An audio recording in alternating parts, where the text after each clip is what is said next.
عليكم ورحمة الله وبركاته. طبختنا اليوم كباب. المكونات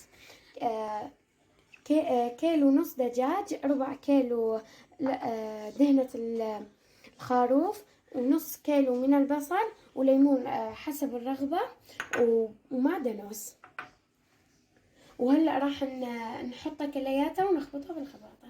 بعد ما ثرمناها هلأ راح نحط عليها الملح حسب يعني ملحكم كيف. وهلأ كاري نحط تقريبا هيك. نحط صمون يابس وفرمناه نحطه فوقها كمان ونخبطه. ما كبكبناه وزيناه بالطماطة والبصل. هلأ راح نحطه بالفرن. بعد ما حطيناه بالفرن تقريبا نص ساعة وسوينا خبز صاج. جربوه، صحة وهنا.